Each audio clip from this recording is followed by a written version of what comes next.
Pierre Péchou, merci de nous retrouver une nouvelle fois au micro de Vers d'autres cieux. Bonjour Oscar, chers auditeurs, bonjour. Je rappelle que vous êtes conférencier, pasteur, chroniqueur.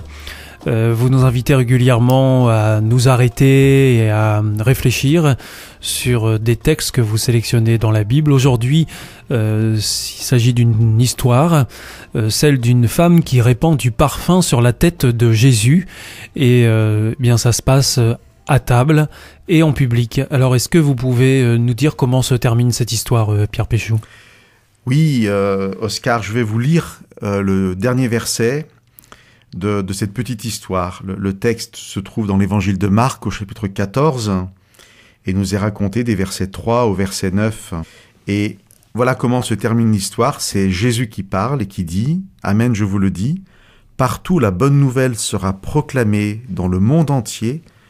On racontera aussi en mémoire de cette femme ce qu'elle a fait. » Donc un geste anodin paraît avoir une portée importante. Oui, anodin dans le sens où on a très peu de renseignements sur cette femme. On va voir un peu quelques détails du texte qui iront dans ce sens. Elle n'est pas nommée, par exemple. Pas anodin, par contre, par le sacrifice financier que représente ce geste, parce que le texte nous dit que le prix du parfum correspondait à une année de salaire. Ça commence à faire. Ça commence à faire beaucoup, et là, c'est pas anodin. Par contre, effectivement, je viens de le dire, on a très peu d'informations sur cette femme, et on peut être surpris de cette déclaration de Jésus. C'est peut-être justement ça qui va être intéressant dans le texte, c'est cette tension entre cette proclamation de Jésus que je viens de lire et d'autres détails qui font de cette femme un personnage en fait très secondaire. Qu'est-ce que ce passage, cet événement a à nous enseigner ? Alors d'abord, le contexte, c'est que nous sommes la semaine où Jésus sera crucifié. Donc on est dans la semaine sainte. Dans la semaine sainte. Nous sommes à côté de Jérusalem, à Béthanie, à 3 kilomètres à peu près, où Jésus avait l'habitude de rester, de dormir quand il était à Jérusalem. C'est un repas, vous l'avez dit. Et nous savons, par la lecture de l'évangile de Marc avant ce texte-là, que par 3 fois déjà, Jésus a annoncé ce temps de la croix, cette crucifixion, et que ça a été entendu, mais ça n'a pas été compris.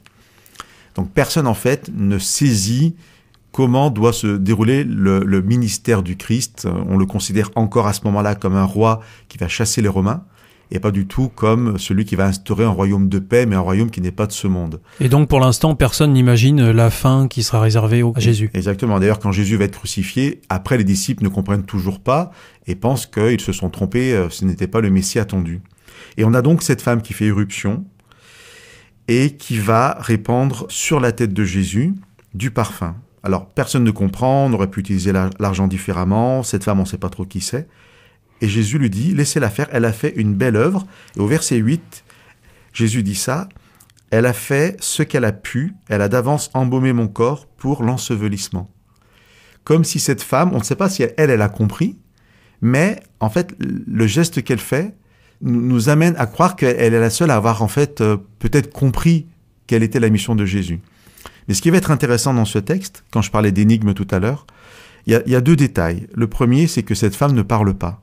Dans le texte, il n'y a pas de dialogue. Voilà.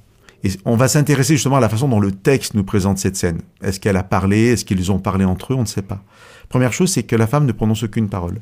Jésus parle, mais Jésus ne s'adresse jamais à la femme. Et ça, c'est très interpellant. Parce qu'on connaît, ou on ne connaît pas Jésus, mais c'est un homme de contact, c'est un homme de relation. Il va toujours avoir une parole, un geste. Et là, il n'y a aucune parole de Jésus envers cette femme. Mais par contre, cette femme est accusée. On conteste son geste, on conteste qui elle est. Et Jésus va prendre la parole adressée aux autres pour la défendre. Ça, c'est intéressant. Alors, l'enseignement de ce texte. L'enseignement, je reviens donc à la dernière parole de Jésus.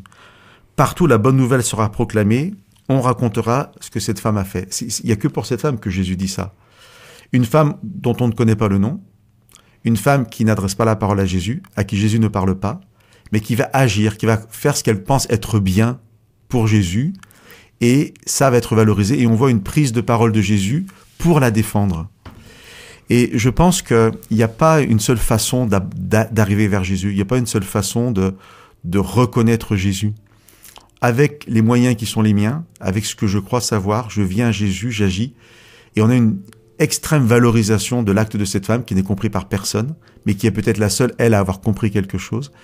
Et cette annonce que Jésus fait à la fin, de partout et jusqu'à la fin des temps, doit encourager chacun d'entre nous à ne pas hésiter à aller vers Jésus avec ce qu'on a compris de lui, même si les autres n'ont pas compris, et savoir que notre venue à Jésus est toujours valorisée.